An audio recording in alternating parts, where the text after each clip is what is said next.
विक्रम और बैताल की कहानी। राजा, योगी और प्रेत।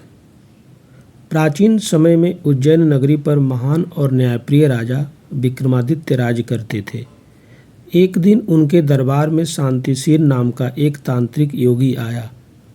उसने राजा को एक सुंदर फल भेंट किया और चला गया। यह योगी हर दिन दरबार में आता और राजा को एक फल देकर जाता। राजा उस फल को अपने कोषाध्यक्ष को सौंप देते थे। एक दिन जब योगी ने राजा को फल दिया तो वह राजा के हाथ से छूटकर नीचे गिर पड़ा और टूट गया। राजा ने देखा कि उस फल के अंदर से एक बहुमूल्य लाल यानी रत्न निकला। राजा ने कोषाध्यक्ष से पिछले सारे फलों की जांच करवाई तो पता चला कि सभी फलों के भीतर मूल्यवान रत्न भरे हुए थे। अगले दिन जब योगी आया तो राजा ने उससे पूछा, आप मुझे इतने मूल्यवान रत्न क्यों दे रहे हैं? योगी ने कहा, हे राजन, मुझे एक बहुत कठिन तंत्र साधना सिद्ध करनी है, जिसके लिए मुझे एक पराक्रमी और साहसी पुरुष की आवश्यकता है। क्या आप मेरी मदद करेंगे? राजा विक्रम अपनी प्रजा की रक्षा और वचनबद्धता के लिए जाने जाते थे, इसलिए उन्होंने योगी की मदद करना स्वीकार कर लिया। योगी ने राजा को अमावस्या की रात को श्मशान में आने के लिए कहा। तय समय पर राजा विक्रमादित्य श्मशान पहुँचे। योगी ने राजा से कहा, श्मशान के दक्षिणी छोर पर एक विशाल पीपल का पेड़ है। उस पेड़ पर एक मुर्दा लटका हुआ है। तुम्हें बिना एक शब्द बोले उस मुर्दे को उतार कर मेरे पास लाना होगा। राजा विक्रम पेड़ के पास पहुँचे। पेड़ पर एक मुर्दा टंगा था, जिसके भीतर बैताल नाम का एक प्रेत निवास करता था। राजा ने बैताल को पेड़ से उतारा और अपने कंधे पर लादकर योगी की ओर चलने लगे। तभी बैताल ने राजा से कहा, हे राजन, रास्ता बहुत लंबा और सुनसान है। तुम्हारा मनोरंजन करने के लिए मैं तुम्हें एक कहानी सुनाता हूँ, लेकिन मेरी एक शर्त है।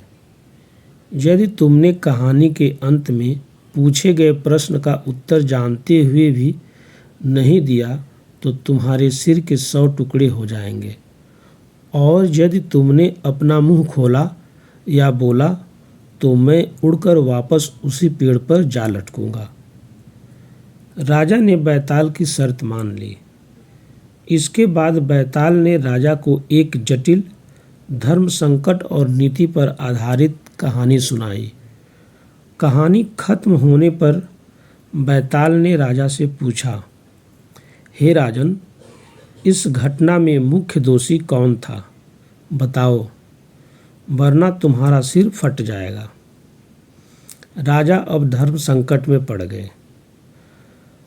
अगर उसका उत्तर देंगे तो भी समस्या, और उत्तर नहीं देते हैं तो भी दिक्कत है। राजा विक्रमादित्य बहुत ही ज्ञानी और न्यायप्रिय थे। वे जानते थे कि उत्तर न देना अधर्म होगा और गलत उत्तर देना अन्याय होगा, इसलिए राजा ने सही और तर्कपूर्ण उत्तर दे दिया। जैसे ही राजा के मुख से शब्द निकले, बैताल हंसते हुए बोला, राजन, तुमने अपना मौन तोड़ दिया, और वह उड़कर फिर से उसी पेड़ पर जाकर लटक गया। राजा विक्रम हार मानने वालों में से नहीं थे। वे पुनः पेड़ के पास गए, बैताल को कंधे पर लादा और चलने लगे। बैताल ने फिर एक नई कहानी सुनाई। अंत में प्रश्न पूछा और राजा ने न्याय के पालन हेतु फिर उत्तर दिया। इस प्रकार बैताल ने एक के बाद एक 24 कहानियाँ सुनाई, और हर बार उत्तर मिलने पर वह वापस पेड़ पर चला जाता था। जब राजा 25वीं बार बैताल को लेकर चले तो बैताल ने एक ऐसी कहानी सुनाई जिसका उत्तर बहुत ही उलझा हुआ था और उसका कोई स्पष्ट न्याय संगत हल नहीं था। राजा विक्रम ने इस बार बहुत सोचा, लेकिन कोई उत्तर न पाकर वे शांत रहे। राजा का मौन देखकर बैताल प्रसन्न हुआ और बोला, हे राजन, तुम्हारे इस धैर्य और बुद्धिमत्ता से मैं बहुत प्रसन्न हूँ।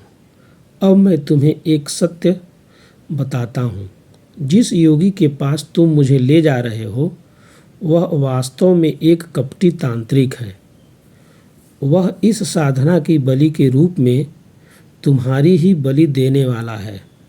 जब वह तुमसे कहेगा कि सिद्ध पुरुष के सामने दंडवत प्रणाम करो, तो तुम उससे कहना कि मुझे प्रणाम करना नहीं आता, आप पहले करके दिखाइए।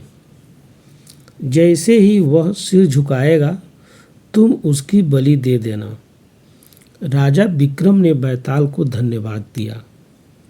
जब राजा बैताल, जो अब अदृश्य हो चुका था, जब राजा बैताल के साथ योगी के पास पहुँचे तो योगी ने राजा से वही करने को कहा। राजा ने बुद्धिमत्ता से काम लेते हुए योगी से प्रणाम करने की विधि पूछी। जैसे ही योगी ने झुककर प्रणाम किया, राजा ने अपनी तलवार से उस कपटी योगी का वध कर दिया। बृहस्पति और देवताओं ने राजा विक्रम की इस वीरता, न्यायप्रियता और सूझबूझ की प्रशंसा की। विक्रम बैताल की कहानियों का संदेश। विक्रम बैताल की ये 25 कथाएं केवल मनोरंजन का साधन नहीं हैं, बल्कि ये मनुष्य को धर्म, नीति, न्याय, बुद्धिमत्ता और कठिन परिस्थितियों में सही निर्णय लेने की कला सिखाती हैं। धन्यवाद।